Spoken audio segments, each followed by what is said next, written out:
సభకు నమస్కారం. వేదిక మీద ఉన్న ఉప ముఖ్యమంత్రి వర్యులు భట్టి గారికి, సహచార మంత్రివర్యులు శ్రీధర్ బాబు గారికి, వేదిక మీద సహచార ఎమ్మెల్యేలు ఉన్నారు వారందరికీ, అన్ని గుర్తింపు సంఘ నాయకులు, ఇంకా సిఎండి బలరాం గారు, సింగరేణి ఉన్నతాధికారులు, కార్మికులు, మీడియా మిత్రులు అందరికీ మనస్ఫూర్తిగా హృదయపూర్వక నమస్కారం. చాలా సంతోషం. ఇందిరమ్మ రాజ్యం వచ్చిన తర్వాత మొట్టమొదటిసారిగా ఇందాక పెద్దలు చెప్పినట్లు అత్యధిక బొగ్గు ఉత్పత్తితో పాటు అత్యధిక లాభాలను కూడా ఈ సింగరేణి సంస్థ ఈనాడు గణించింది. చాలా సంతోషం. రాష్ట్ర ప్రభుత్వం పెద్ద మనసుతో కష్టపడ్డ కార్మికులకి, ఉద్యోగస్తులకి న్యాయం చేయాలి అని సుమారు 796 కోట్ల రూపాయలు లాభాల్లో ఓటాలు పంచుతూ గతంలో ఏ కాంట్రాక్ట్ కార్మికులైతే విస్మరించబడ్డారో వారిని కూడా గుర్తించి వారికి ఉడతా భక్తిగా ఎంతో కొంత ఆర్థిక ప్రోత్సాహాన్ని ఇవ్వాలని ప్రతి కాంట్రాక్ట్ కార్మికుడికి కూడా 5,000 రూపాయలు ఈ ప్రభుత్వం ఇవ్వటం జరిగింది. చాలా సంతోషం. కాంట్రాక్ట్ కార్మికులకు సంబంధించిన అనేక సమస్యల మీద అధికార పక్షంలో ఉన్న ప్రజాప్రతినిధులు, సింగరేణి గుర్తింపు సంఘాలు మీ కోరికలు న్యాయమైన కొన్ని అడిగారు. గౌరవ ఉప ముఖ్యమంత్రి గారు మాట్లాడేటప్పుడు తప్పకుండా వాటి మీద స్పందిస్తారు. నా పక్షాన్ని కూడా 2-3 అంశాలు ఉన్నాయి. ఏదైతే ఈ సింగరేణి ప్రాంతం ఉందో, ఏదైతే ఈ సింగరేణి ప్రాంతాల్లో రాష్ట్ర వ్యాప్తంగా ఈ సింగరేణి మైన్స్ ఉన్న అన్ని ప్రాంతాలలో వైద్యం పట్ల, విద్య పట్ల అది అనేక ప్రాంతాల్లో నా నోటీస్కి వచ్చింది. ఇప్పటికీ కొన్ని హాస్పిటల్స్లో మన రిక్వైర్మెంట్కి తగ్గ డయాలసిస్ యూనిట్లు కూడా లేవు. It's very bad. ఈ కపుల్ ఆఫ్ డేస్లోనే సర్ప్లస్ అంటే ఒక కార్మికుల్నే దృష్టిలో పెట్టుకొని మీరు ఈ హాస్పిటల్స్ని మనం రన్ చేయటం కాదు, కార్మికేతరులు కూడా మనీ ఇండస్ట్రీస్తో చాలామంది హెల్త్ పరంగా ఇబ్బంది పడుతున్నారు. వాళ్ళను కూడా మనం కాపాడుకోవాల్సిన అవసరం ఉంది.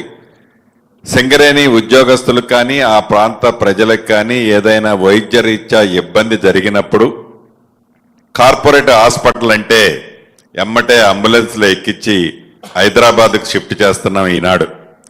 ఇందాక సత్తుపల్లి ఎమ్మెల్యే గారు సోదరిమని చెప్పినట్లు అలా కాకుండా ఎక్కడైతే సింగరేణి ప్రాంతంలో మన మైన్స్ ఉన్నాయో తప్పకుండా, ఇందాక భట్టి గారికి నేను చెవులో చెప్పేది, రిక్వెస్ట్ చేసేది కూడా అదే, ఆ ప్రాంతంలోనే హైదరాబాదులో టాప్ వైద్యం ఏదైతే దొరుకుతుంది అని నమ్మి ఆ ప్రాంతాల నుంచి మనం హైదరాబాద్ షిఫ్ట్ చేస్తున్నామో అలా షిఫ్ట్ చేయకుండా సింగరేణి ప్రాంతాలలోనే ఆ టైపు, ఆ రేంజ్లో కార్పొరేట్ హాస్పిటల్స్ కట్టాల్సిన బాధ్యత నైతికంగా మనందరి మీద ఉంది.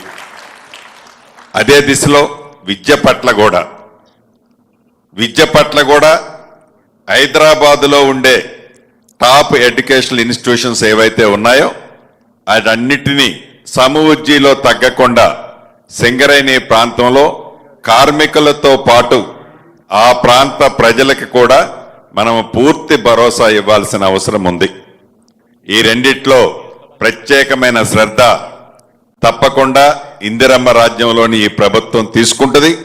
ఇక కార్మికులు కూడా నిజంగా వాళ్ళతో చాలా బాండింగ్ ఉంది నాకు. వాళ్ళ కష్టాలు ప్రత్యక్షంగా కొత్తగూడెము, ఇల్లెందు, మనుగూరు, సత్తుపల్లి ఆ ప్రాంతాల్లో ప్రతి ఇంటిని, ప్రతి గుమ్మాన్ని టచ్ చేసినోడిని. వాళ్ళకి ఏదో కార్మికులంటే ఇందాక మిత్రులు అన్నట్టు సీనన్నకి తెలుసని, నిజం కూడా వాళ్ళు చాలా బహుభేద వాళ్ళు ఉన్నమాట వాస్తవం. తప్పకుండా ఇళ్లకి సంబంధించిన విషయంలో కేబినెట్లో గౌరవ ముఖ్యమంత్రి గారి నాయకత్వంలో ఉప ముఖ్యమంత్రి గారి శ్రీధర్ బాబు గారు మేమంతా ఒక నిర్ణయం తీసుకోవాల్సిన అవసరం ఉంది. ఒక తీపి కబురు అతి కొద్ది రోజుల్లో కూడా చెప్పడం జరుగుద్ది.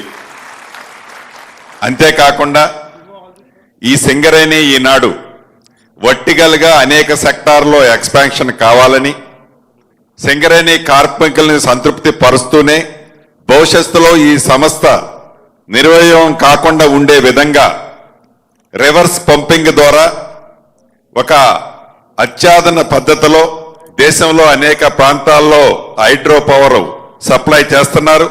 ఆ సెక్టార్లో కూడా ఈ సింగరేణి సంస్థ అతి కొద్ది రోజుల్లో మీ మంత్రివర్యులు భట్టి గారి ఆధ్వర్యంలో కాలు పెట్టబోతుంది. ఏదైతే సోలార్ పవర్ లో మీరు అందరూ సక్సెస్ అయ్యారో, ఈ సంస్థ సక్సెస్ అయిందో, అదే పద్ధతిలో హైడ్రో పవర్ తో పాటు అనేక వర్టికల్ వింగ్స్ లో ఈ సింగరేణి సంస్థ ఈనాడు అతి కొద్ది రోజుల్లోనే లాంఛనింగ్ చేసుకోబోతున్నందుకు మనస్ఫూర్తిగా ఆల్ ది బెస్ట్ చెప్తూ, రాష్ట్రంలో ఉన్న అన్ని కార్మిక సంఘాలకు, సింగరేణి కార్మికులకు, అన్ని ప్రాంతాల్లో ఉన్న వారికి విజయదశమి శుభాకాంక్షలు. ఆ దుర్గమ్మ తల్లి మీ అందరినీ చల్లగా చూడాలని. ఎందుకంటే విజయదశమి రాదు, ప్రతి గని దగ్గర, ప్రతి మైని దగ్గర అమ్మవారి పూజలు భారీ ఎత్తులో చేస్తారు. అన్ని పండుగల కంటే ఈ పండుగని కార్మికులు